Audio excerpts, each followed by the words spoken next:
शहर के जाने माने रईस हीराचंद और उनकी पत्नी सुजाता की चमचमाती महंगी कार बंगाल की एक पुरानी बस्ती की सुनसान गली में एक बेरौनक से पुराने मकान के बाहर आकर रुकती है। सुजाता, ये तुम मुझे किस जगह लेकर आई हो? ये तो कोई गरीबों की बस्ती लगती है, यहाँ ऐसा क्या है? हीराचंद के कुछ भी समझ में नहीं आ रहा था कि सुजाता उसे ऐसी अजीब सी जगह क्यों लाई है, जिस मकान में दिन में भी अंधेरा दिख रहा था और धुआं उठ रहा था। आप मेरे साथ अंदर चलिए, सब समझ जाएंगे। यहाँ हमारी हर समस्या का समाधान मिलेगा। सुजाता और हीराचंद आशंकित कदमों से उस मकान में दाखिल होते हैं।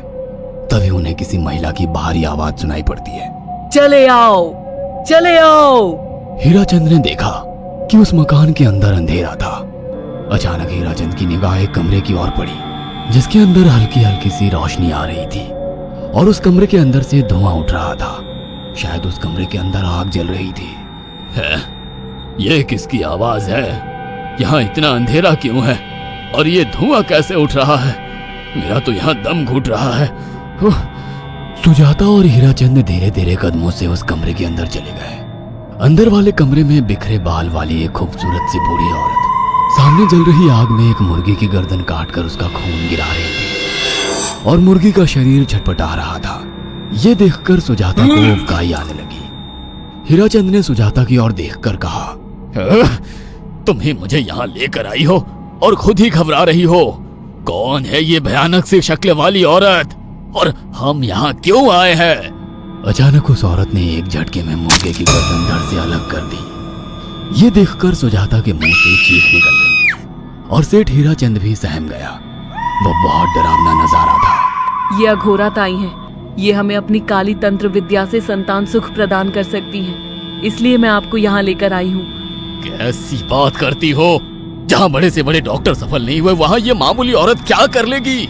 हीराचंद की बात सुनकर अघोरी ताई ने गुस्से से हीराचंद की ओर देखकर कहा, नादान हीराचंद, काली विद्या में इतनी शक्ति है कि मरे को भी जिंदा कर दे। संतान पैदा कराना कौन सा मुश्किल है? तुम्हें मेरा नाम कैसे पता? क्या तुम सच में हमें संतान सुख दिला सकती हो? तुम जितनी दौलत मांगोगी मिल जाएगी, अगर ये संभव है तो। संतान का नाम सुनते ही हीराचंद की आंखों में चमक आ गई। वह संतान के लिए कुछ भी कर सकता था। तुम लोगों को मुझे एक नवजात शिशु लाकर देना होगा। मैं उस शिशु की बलि चढ़ा दूंगी और फिर वही शिशु तुम्हारे घर में फिर से जन्म लेगा।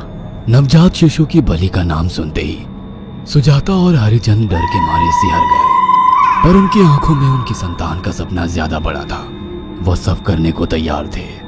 अघोरा ताई, आप जैसा कहेंगे हम वैसा करेंगे। बस हमें संतान सुख दिला दो। बिना वारिस के हमारी दौलत किस काम की? संतान सुख के लिए अंधे हो चुके सुजाता और हरिचंद अपनी नौकरानी शीला से एक नवजात बच्ची चोरी करवा के अघोरी ताई को दे देते हैं।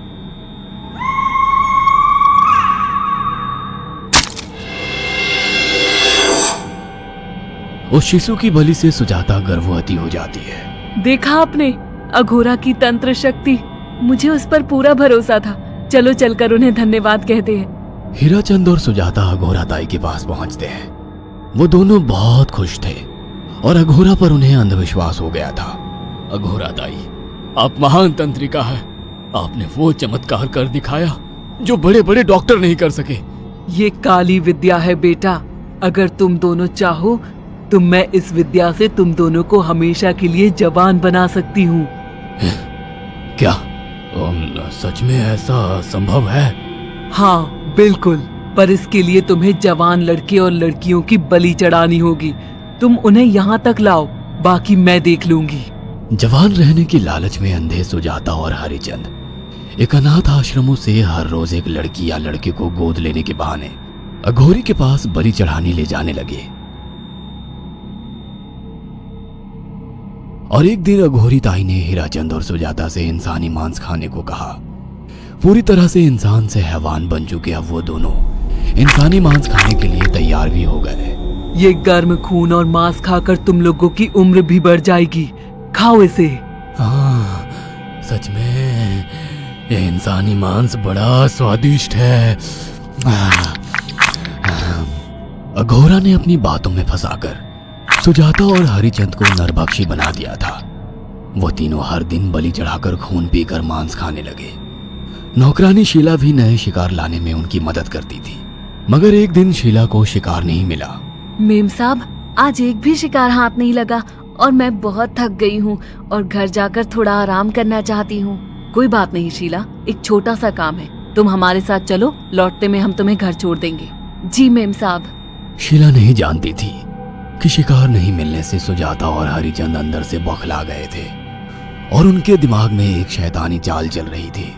सुजाता, ये बेहोशी की दवा है। शीला के कार में बैठते ही तुम उसे सुंघा देना। आज हमें इसी की बलि देनी होगी। इसने हमारे यहाँ का बहुत खाना खाया, अब हम लोग इसे खाएंगे। वैसे भी ये आगे चल के हमारे लिए खतरा बन सकती थी। कार में बैठते ही सुजाता शीला को बेहोश कर देती है और वो लोग सीधे अघोरी ताई के यहाँ पहुंच जाते हैं, जहाँ अघोरी ताई शीला की बलि चढ़ा देती है और तीनों मिलकर उसे नोच कर खाते हैं। अघोरी ताई, हमको बलि चढ़ाते हुए पूरा 1 साल हो गया है। हमारा बेटा भी साल भर का हो चुका है। अब और कितनी बलि देनी होगी?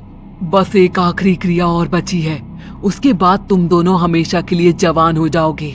कैसी क्रिया अघोरा ताई? 3 दिन बाद सूर्य ग्रहण है।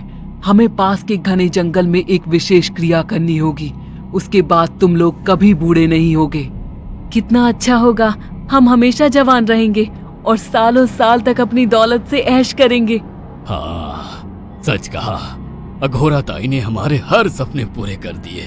3 दिन बाद बंगाल के बियाबान जंगल में कोहरे और ओस से भीगे पेड़ों के बीच एक घने बरगद की बेलों पर कटे इंसानी सिर लटक रहे थे, जिसमें से खून टपक रहा था। काले जादू का सामान भी रखा था। कितनी भयानक जगह है ये, हर तरफ कटे हुए सर लटक रहे हैं। थोड़ी देर में सब समझ जाओगे। बैठ जाओ और मेरे साथ ये मंत्र दोहराओ। ओ, अघोरा, ये किन लोगों की कटी हुई गर्दनें हैं? आप यहाँ क्या करने वाली हो?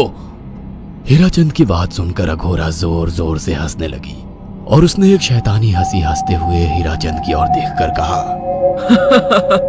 तुम जैसे ही लोगों ने अपनी इच्छाओं को पूरा करने के लिए इन लोगों की बलि चढ़वाई है और फायदा उठाया है।